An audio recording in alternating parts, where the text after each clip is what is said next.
Welcome back to another episode of Dungeon Hammer, brought to you by One Mind Syndicate. I am your host, Gershwin, and I'm here with my co-hosts, Docile Creature, and the Sound Alchemist. and today we're going to be talking about the Warlocks of Dungeons and Dragons. Bum, bum, bum. Why should anybody play Warlocks? Don't ask me. I've only played it 3 times out of 4 characters. So Wow. You are expert in the field of Warlocks. You've played...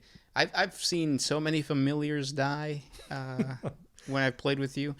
So break it down. What is a Warlock? So first and foremost, Warlocks have the ability of really being whatever you want it to be.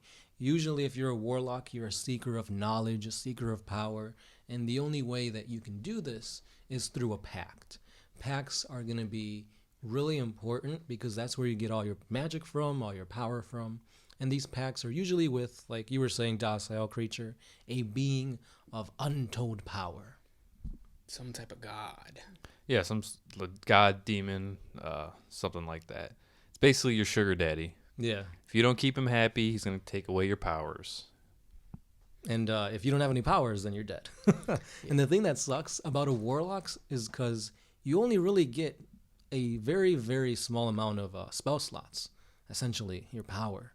So you could only do some crazy stuff maybe once, twice, and then you got to rely on other means to achieve your power. You get 2 spell slots until level 11. Right. Which is a a long time. Yeah, I've personally never played above level, 8?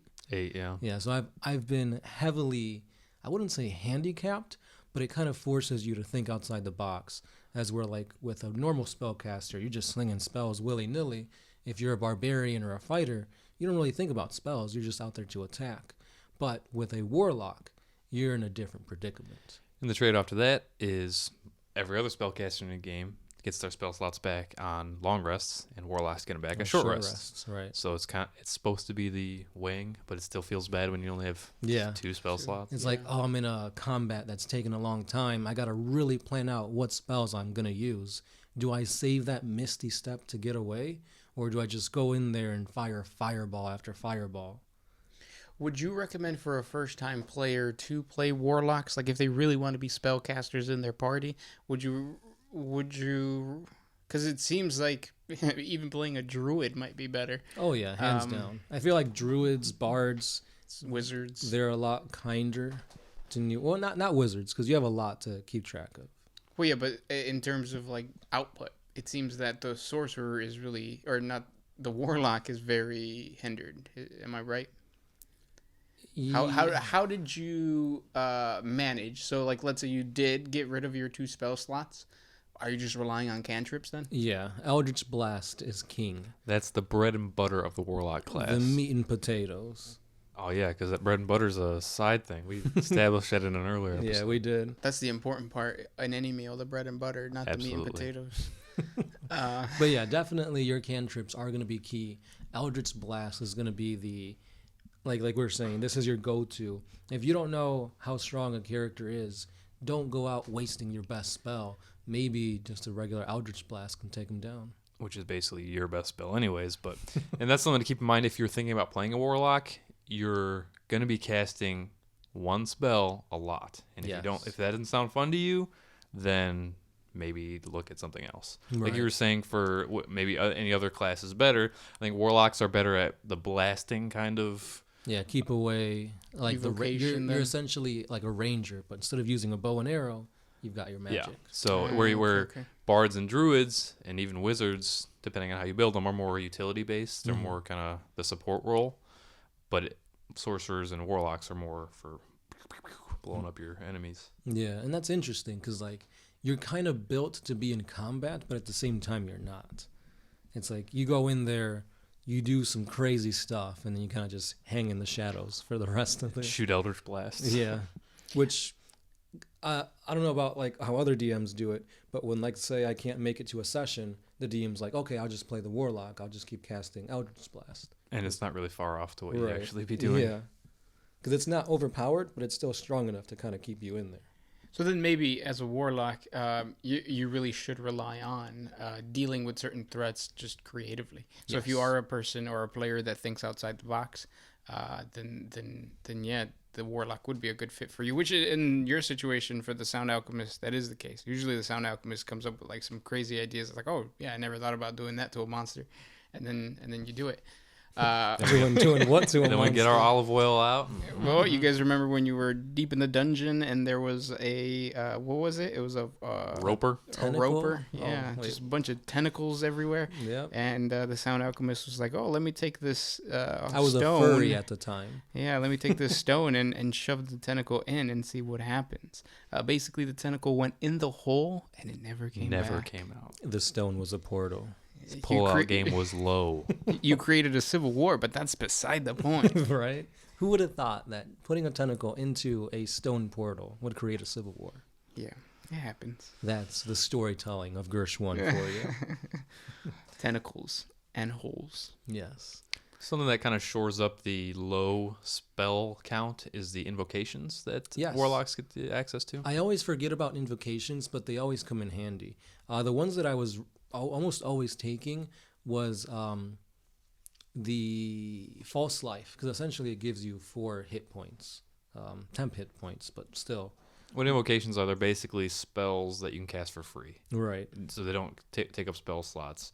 And they're usually utility based. Yeah, like if you know you're going to be in heavy fights, go with like mage armor or something like that. There's a lot of cool ones. In my opinion, I haven't played as many warlocks as the Sound Alchemist has, but these are kind of where you can customize and really shine, make your warlock your own, because you can take things like speaking with animals. Yep. You can see through dark, even magical darkness. There's a whole bunch of different stuff you can do. Yeah, you could go more of the route of being stealthy with like disguise self and like illusions and stuff like that. Yeah, definitely. So you almost play kind of in tangent with the rogue, where like it is a support piece to certain types of scenarios, Depending on how you pick your invocations and all Yeah. that, definitely. Yeah, I just really like the customization that you can do with a warlock. A thing that we kind of glanced by is the patrons. You have so many patrons to choose from. The player's handbook only gives you 3. Yeah. Which would be the Fae, the Fiend and the Great Old One. Yeah. What exactly is a Fae? It's if you're familiar, I know we are familiar with the Feywild. Right. It's kind of like one of the whimsical worlds. And it's one of the, not really a god, but one of the super powerful beings that resides there. like nature, but in a magical, Yeah. like My Little Pony type setting. Yeah, except for if My Little Pony was like murderous and slightly insane. Yeah. I think it is. I think that's why it's so popular, right? The It bronies could be, love yeah. it. Mm-hmm. The cronies. Crone. So yeah, that's kind of what the Fey archetype is. And depending on which archetype you go with, it's tailored to the aesthetic of it. Yeah. So if you pick a Fae, you have more... Leafy type. Yeah, more. I feel like it's more utility based. So that's when like you're speaking to animals. Yeah, talking casting to fairy plants, fire. entangle, Charm. stuff like that. Yeah. Stuff. Oh, okay. Whereas if you go with like the Fiend, then it's more combat based. Fire, blasty. Yeah. Want to kill stuff. And then your patron for the fiend then would be any type of demon or devil. Generally, it is a demon, but you could flavor. Yeah, these. it could be either one. Yeah. That's the beauty about these patrons, is they're kind of vague enough that you can reskin them into whatever you really want. Right. And in the other books, there's even more. There's the divine one, which is basically your cleric, but not a cleric because you're a warlock. Cleric warlock mix. And the what's the other one in there? You have the Raven Queen, which I feel has the best first level, I guess, trait. I don't know what to call it.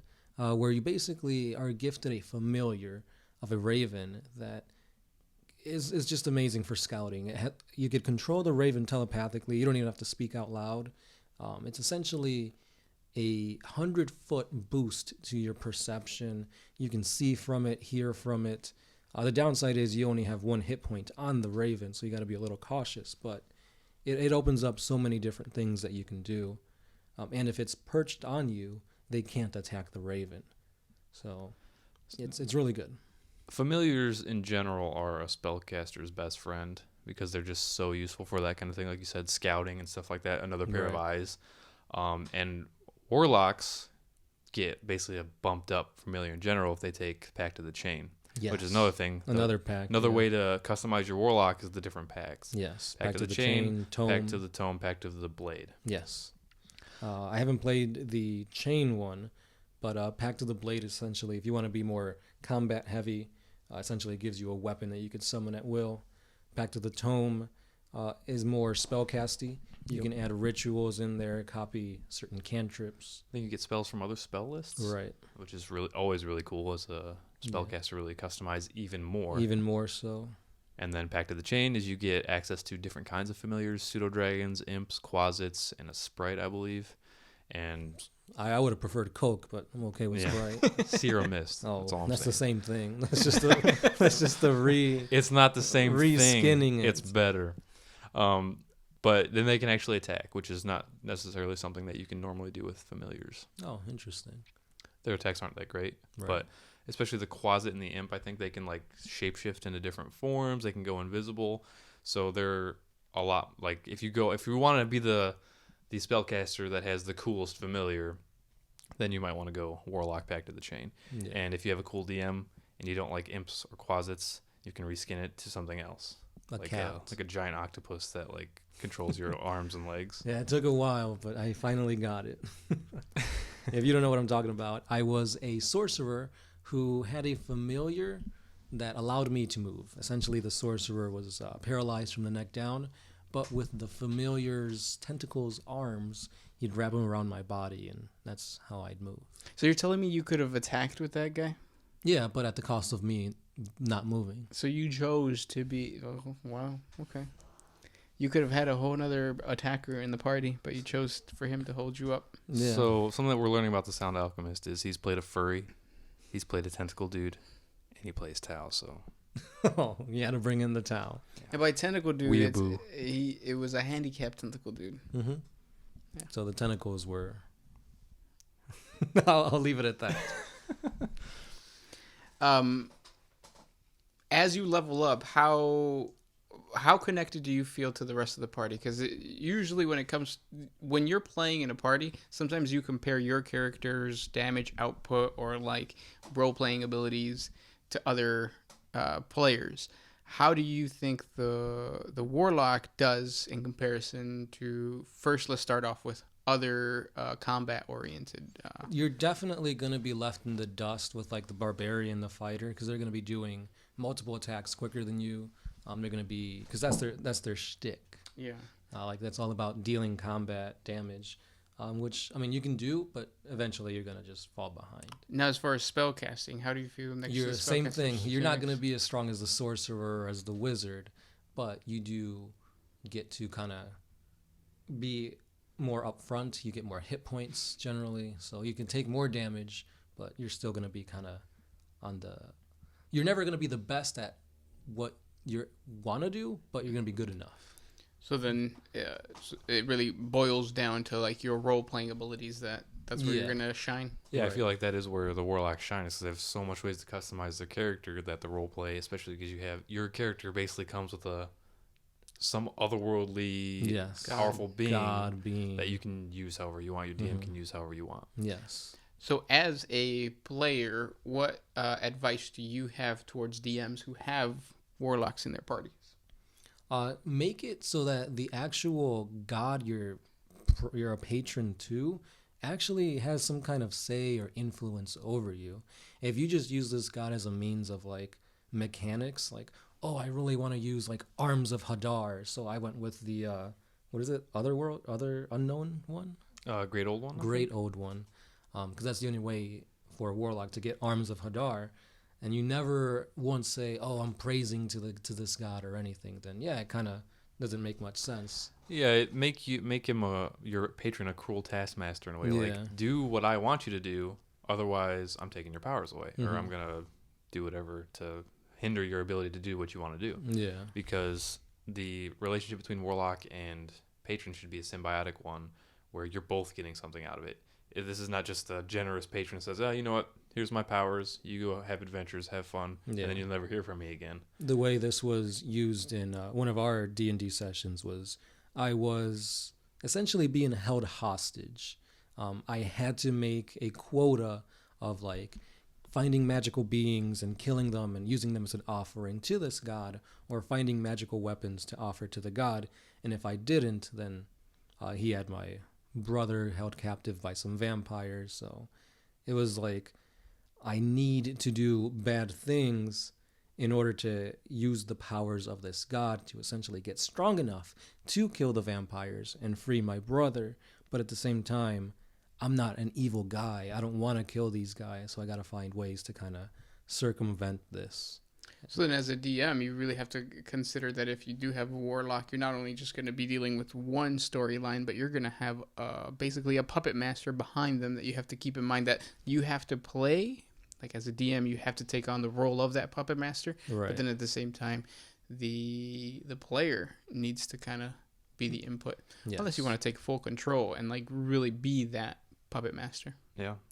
And there is a ability, at least for the Pact of the Fiend, where you could later call upon the Fiend and he'd help you with like learning knowledge or finding the weak spot in your enemy. And if you're playing this correctly, obviously if you're not doing what this patron wants you to do, why should he help you out? So it wouldn't make sense if you've never talked to your patron once and you say, oh, patron, how do I kill this enemy in front of me? He's not just going to tell you. Yeah. Because obviously you've been ignoring him the whole time. Yeah. Mm-hmm. Another thing that's kind of something cool to play around with is as a warlock, how do you interact with other warlocks of your same, let's say you worship Beelzebub, or Beelzebub gives you your powers, and you run across another warlock of Beelzebub. Is there a friendship there? Is there a rivalry? Are you just straight up kill on sight? For the most part, I would say I wouldn't say a friendship, but you're on the same playing field. Like there's a mutual respect there. Like, hey, obviously something went on in your life where you needed to make a pact with this being. You know, like I've been there too. Like I feel you. Now let's go jerk off together. Now what that shows then is it's not really a coven. It's not like you're not making a pact with a certain devil and all of a sudden you become part of an organization. Right, it could be, but it doesn't necessarily mean that's the case, which is interesting because usually, like I think of Sabrina the Teenage Witch, right, on Netflix, she's trying to figure out whether she wants to make a pact with the devil, and if she does, then she basically inherits this entire covenant of witches. But you don't have to take it that way. You could just be like, no, I made a deal with this one god, but we're completely separate. Right. So this deal is between him and me. It has nothing to do with your deal with that same god. Yeah. You might even try to fight against this other person that believes in that same god because you're trying to win their favor. Favor. Considering all the baggage that comes along with a warlock player, it seems like a DM's wet dream. Like you can base a whole campaign over just the warlock's backstory and just dealing with that. Yeah, it does sound like a lot of fun. You could do so much with it. But again, that's got to be something that like the rest of the party would be okay with. Because then it's like, oh, this whole campaign revolves around this one character and his pact. Well, what about me? I'm a cleric. I also praise a god. Well, in another campaign that we had, I do remember that there was I think you were one of you were a warlock, right? And you had a specific... so docile creature, you had a specific like teaching or a type of like dogma that you're trying to like push onto other people. And I was playing the king who I was a rogue, and I was intrigued by like you worshiping this god. I had no connection to any type of religion, so I kind of like played towards like, okay, well let me find this out. So as a warlock, you might even kind of take the same role as like a paladin or a cleric, where you're trying to get other people evangelize to other people to try to like treat it more of a god in the way, even if it's not. Try to get other people to make pacts with your... Or maybe that's the thing about your pact. Your pact with that being is to get other people to join that being. Yeah. That's another cool thing that we haven't really spoken on, is make your pact an actual pact, like an actual agreement. Scroll, write your name down. Yeah, and blood. like say this is what you have to Or do. Like semen. you said, you gotta get magical items or people. That's a specific act that was in your pact. That if you don't do it, then something bad happens. Yeah. You can really play around with that in a bunch of different ways. Which in the session that we're currently playing, Docile Creature, Gershwin and we're actually both praising the same gods. Yeah, life and death. Yeah. Yeah, the gods of life and death, and he's doing it differently. Whereas he's not a warlock, and I am a warlock / monk. So it's a little bit different because now you're playing with gods and supreme beings, and how does that tie in with like beliefs? So how do you explain tying in the same god but being a different class? The way I see it is most people in a D&D setting are going to worship the gods and some god. Even atheists. Because there's more of a, I mean, maybe not depending on your setting, but there's more of a direct intervention of the gods. Like there's actually clerics that get powers from the gods, paladins that get powers from the gods. So it's less of like are the gods really up there? Depending on what, maybe your D&D session is different, but traditionally. And the way that I see it is my barbarian has just become more faithful. He's not necessarily, I mean, he multi-classed into paladin, so I guess this is a bad example. But you don't have to multi-class in order to worship a god, or even really a patron, or like some otherworldly being, because it's just kind of something that somebody would do, just because not every person that says, hey, I worship this guy, gets powers from them. Right. But do you feel like that kind of takes away? Like, let's say you have an atheist in your party, and you have another person that praises the god of the sun, and it's like, oh, every time you're out in the sun, you get advantage. But the other person doesn't because he doesn't believe in these things. Do you feel like that's kind of hindering the other person? Like, why would one get an advantage in praising the same god that another person does? Well, that's the whole point of a warlock, though, right? That's the description of it. Like, you are getting the power from that specific god, whereas all the other ones are not. They're getting their powers from some other source. But what if it's the same god, though? Well, yeah, but so even if it is the same god, you're still. So I guess you guys are both praising. I guess let me rephrase that. So Yeah. let's say me being a warlock, I signed a pact with an actual god of the sun. Right. And then there's a cleric who just praises the god of the sun. Right. And they're both getting blessed with powers, but obviously I had to go through a pact. Different route. Yeah. How does that, like, do you feel like that's okay? Or should it be? And I think that illustrates another reason why warlocks are so perfect for role-playing scenarios. That's where you should role-play a scenario of, like, going up to the cleric and saying, like, well, that's bullshit. Like, why did I have to sign a treaty in order to get these powers, and you're over here getting these powers, and you don't need to do what I have to do? Yeah, I got to kill a gnome every month to get these powers, and you just got to pray every day. Yeah. What gives? Mm-hmm. I think it's just maybe the cleric has devoted his whole life up to this point is like deep rooted into the Church of the Sun or whatever that. So they were rewarded with powers from their god. Where it just you just went the back door route and said, "Hey, I'll kill a gnome every month if you give me some powers." Okay, fine. Mm-hmm. Without having to do all that work. Yeah, that's the point where, like, as a DM, it really is like a DM's wet dreams, because you play that god, and you can play these two players against each other or make them work together, but at the end, you can do whatever you want as a DM towards the warlock and anybody else that might worship a god like him. And maybe the cleric could look down on the warlock for taking this filthy route to get their god's blessing. Yeah, makes sense. Yeah. Now, what happens if you're multi-classing a cleric and a warlock? I mean, I would just flavor that as you're getting the same powers from the same source, unless it's different sources. Yeah, that's another can of worms. Yeah, I don't even know. That would be cool, because then that's really perfect for internal conflict. So you already made a pact with some devil because of some reason. This goes back to what we were talking about last week when we were talking about holidays, and when we explained the flesh terrors idea, or like the flesh terrors are a Space Marine chapter that has to make a pact with a bloodthirster, which is a demon. Once you make that and you become a battle brother, later on other things are going to happen. And if you encounter another god from Scene Schnurgle or whatever, and they offer you something else, then that's where you could be like the cleric or the paladin, and then at the same time still have that. Yeah, so it's all about role playing and flavoring that, isn't it? Yeah, I'd never really thought about how much role play can come out of a warlock until we had this discussion. Yeah. It's so much. like think about a fighter.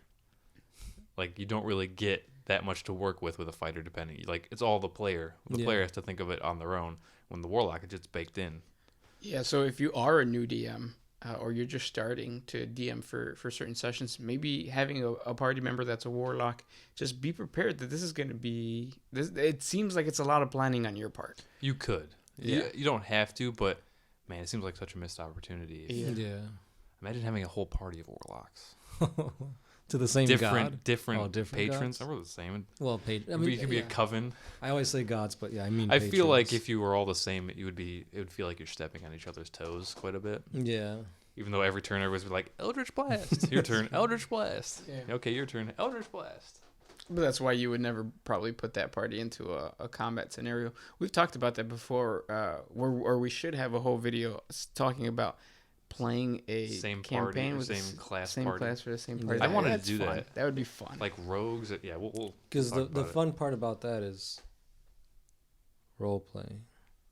Yeah. Because you just said I'll talk about that later, and I'm like, oh, okay. But yeah, role play would be the key in that. Definitely.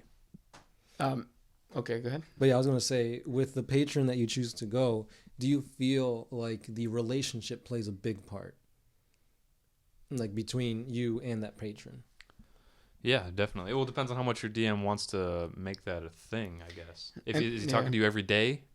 Or Well, is... Yeah, because like for example, you could have a bad relationship with your patron. You could have a good relationship with your patron. You could have a romantic relationship with your patron. Ooh. Yeah. Maybe you're Succubus. like a succubus, yeah. Or And- incubus. Hey, whatever you identify as. But yeah, I mean, maybe to get these powers, you have to actually find your patron in physical form and provide these favors for them. That's definitely something that you could do. And it does become one of those situations where it's like, okay, well, that's an end game for that specific character's goal. So that if you are a DM, you don't feel like you're favoring that one person, because we talked about that earlier, where like you build a whole campaign around a specific god of that person. If it's an end game thing, then yeah, maybe you'll encounter that demon at some point or whatever. Yeah. Yeah, because if you look at the patrons, on face value, it doesn't seem like you would have a good relationship. Right. Demons, archfey, which aren't necessarily Nice. good things. Yeah. Great old ones, which is like eldritch stuff like that. Right. You have like the Queen of the Dead. Yeah, unless you're a bad person, I mean, or a shifty person, Yeah. you're not necessarily going to have a good relationship. Traditionally, this pact is made out of desperation, not necessarily like, I want to be as powerful. I mean, that's the thing you can do too. I want to be as powerful as quickly as possible. I don't really care about my morals. Devil, hook me up. I'll do whatever you want. But you'd think on face value, traditionally, you guys aren't going to necessarily get along all that well. Right.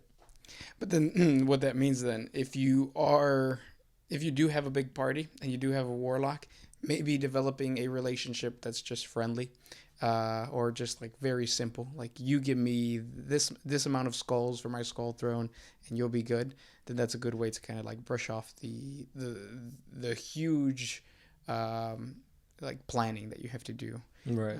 For But a I feel like specific that'd be session. great character development, where you start off as like a desperate attempt at like gaining power, and you hate the pact that you had to do, but over time you get to understand one another, and it's like now we're best buddies now. Stockholm syndrome. Yeah.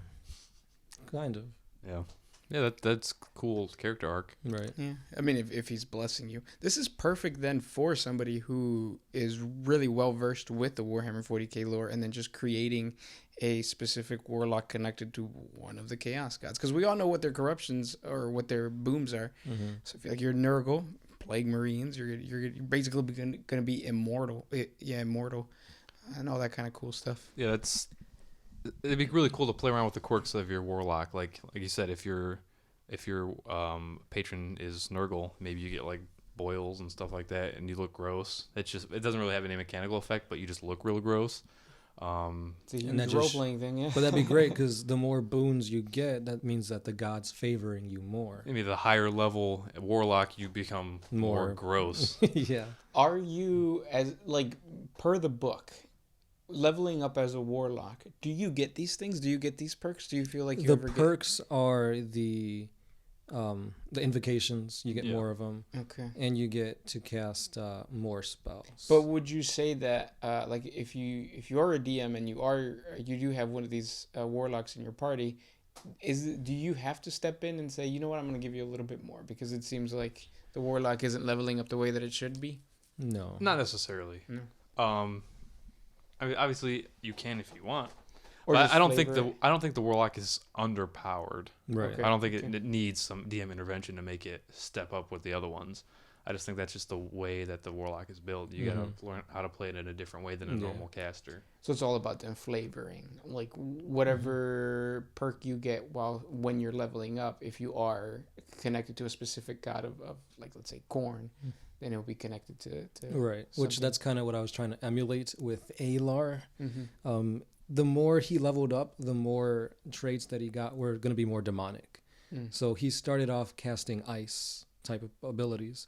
By level 8, he was already doing like fireball. He was getting the ability of flying, meaning he like sprout out demon wings. So he was becoming more and more demonic, and that's kind of the route I was taking him to be on. Yeah, and if your DM like isn't giving you this physical differences, you can take it in your own hands and reskin the stuff that you do to make it look like demon wings or it's whatever. like, say you tell your DM, oh, I want to become a demon by level 10 because of the pact I'm in. And if he says no, well, I'm going to get fly. I'm going to get fireball. Yeah. So you're I'm basically gonna cast, already a demon. Just build your own. Build your own demon. Yeah, that's cool. Yeah. Now I want to play a warlock. It's fun. Yeah. It's definitely fun. I'd probably say it's my favorite class out of Well, all you of played them. it 4 times. Yeah. Well, I mean, that's the only thing I know in a way. How many classes have you played? I've played a ranger.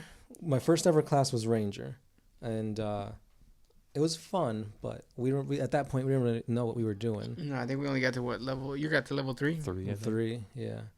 So I played a ranger. From there, I went to warlock, and that I played 8 levels of. And then I played a monk, which was fun. And now I'm playing a multi-class monk warlock. Oh no, a sorcerer before that. Okay. I hated the sorcerer. So 2 out of 5 have been warlocks. 3 out of 5. Oh wait, yeah, you're right. That's still. Yeah. Considering you've only played 5 characters and 2 of them were warlocks. Yeah. And you've gotten a taste for different classes too. Yeah, they were different. Like I think I've played with both warlocks, and they're very different for one another. Flavorfully, and how they acted in combat. Was I a warlock when I played the Aasimar? What was he? No, he was a fighter. When did you play an Aasimar? When did you play an Aasimar? It was in the campaign we all had. Oh, he was a fighter, samurai. He was a samurai fighter. I think you multi-class. No, No, I never didn't. mind. Magic initiative. Anyways, yeah. Yeah. Mage initiative. Or is it magic? Mage initiative? Magic initiate. Initiate. Magic. Magic?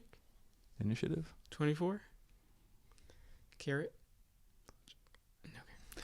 Anyways.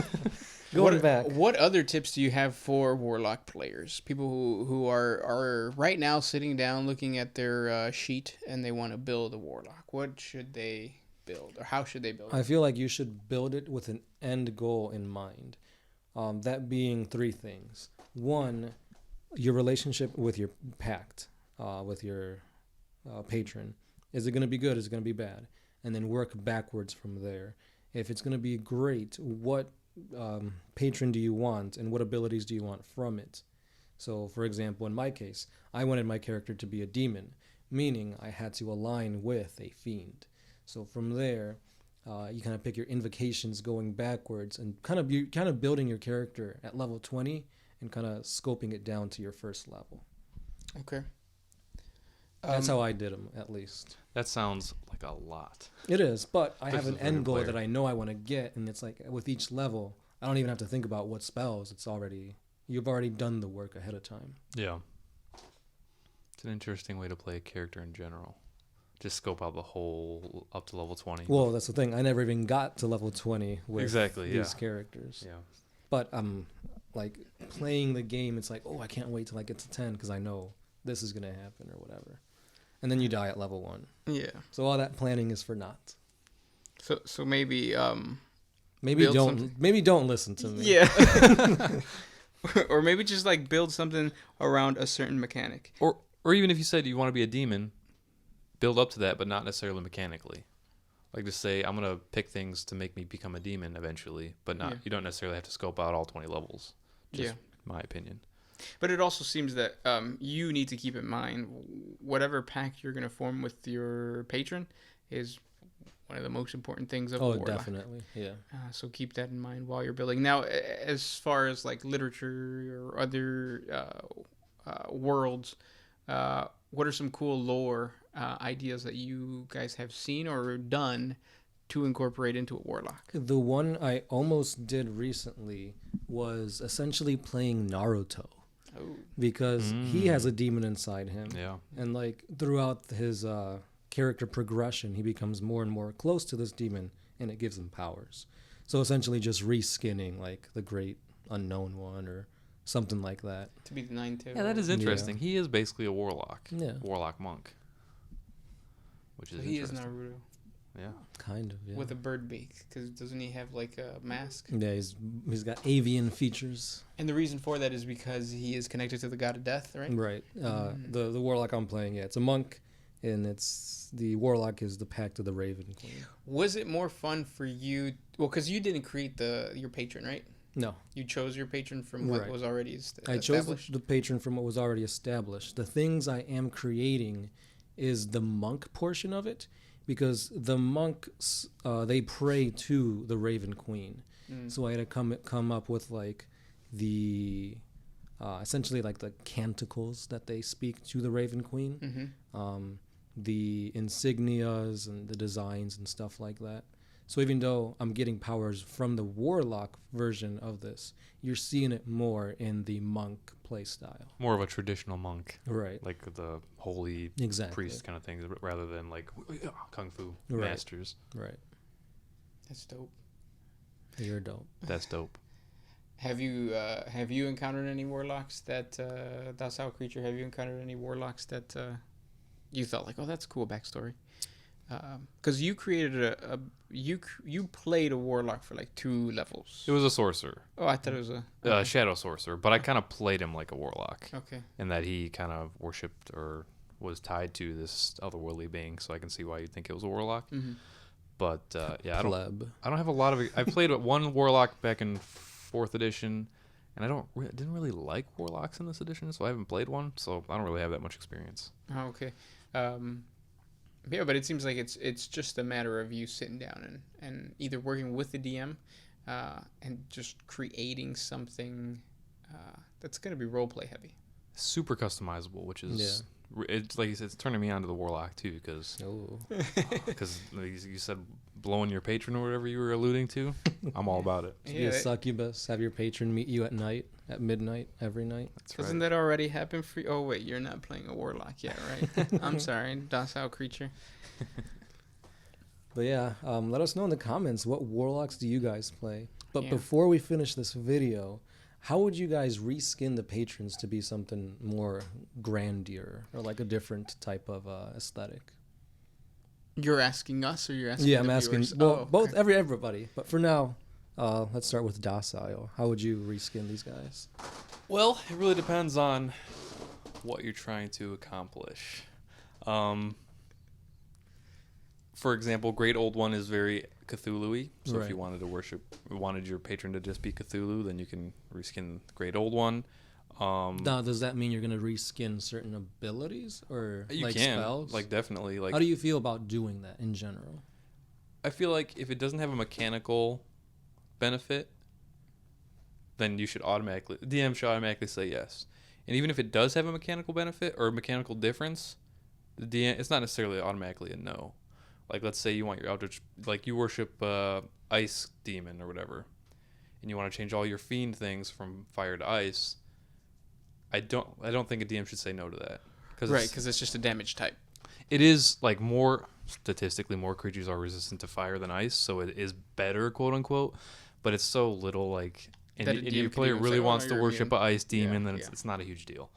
But if your player is asking for, like, a lot more than what they should be getting, maybe you have to step in and say no. But I think reskinning just in D&D in general is always a good thing, because if you feel like what's in any of the books doesn't meet what you're trying to make, and just a simple reskin will accomplish that, there's nothing wrong with that.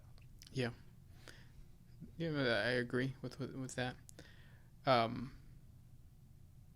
And it's when you do have the option to create your own patron, are there rules that you have to follow, or you just have to use the 3 that are in the book as a template? Because I've never seen that. Yeah, they recently came out with stuff in the Unearthed Arcana, and those seem really like kind of out there. Like they seem almost way better than anything in like Xanathar. That's because Unearthed Arcana is kind of playtesty. Like they kind of make it more powerful on purpose, and they dial it back. Right.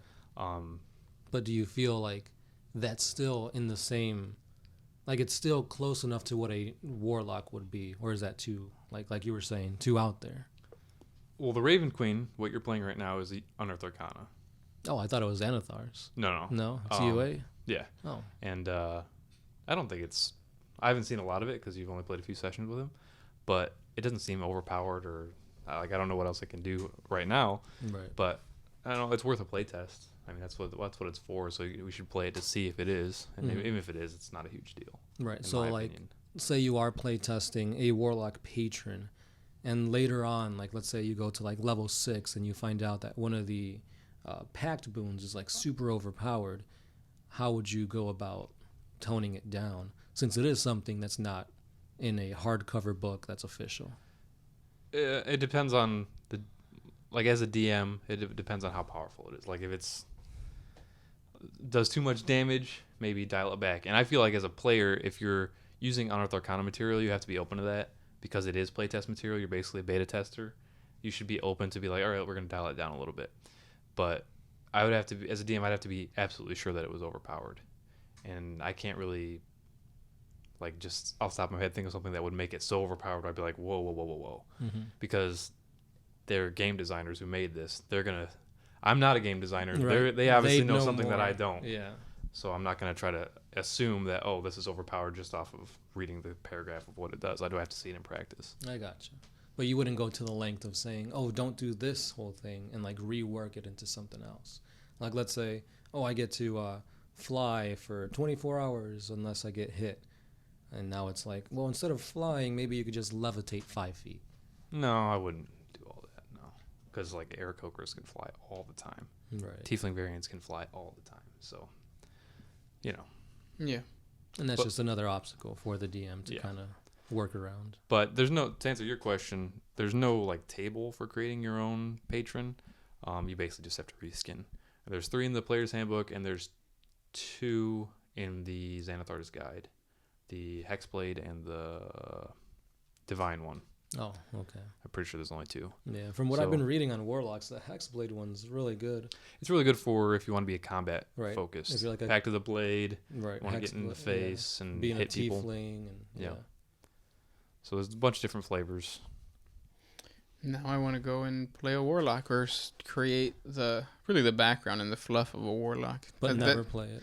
But that's probably, yeah. Well, you can also use that for your villains or your NPCs in your campaign. Like if you really love the creation of a warlock, make your main villain be a warlock that made this pact with a super otherworldly being, and maybe eventually they become the otherworldly being, or if you don't stop them or whatever, something like that. He's using that being's power to usurp that being. Yeah, warlocks are they're kind of more edgy, the edgelordy type of casters. So they can easily be slotted in as the villain type. Yep. Cool. Well, like we said, comment down in the comment section below. Let us know what type of warlock you have created, you're thinking of creating, or you've seen play on the tabletop. If you guys have any other topics of D&D that you guys would like us to cover, just comment down in the comment section below. But most importantly, comment down in the comment section below what class would you guys like us to talk about next, and just dedicate an entire video to do it. So can't wait to talk to you guys in the comments section, and we'll talk to you next Thursday. This has been The Sound Alchemist, Docile Creature, Gershwan, and we are signing out.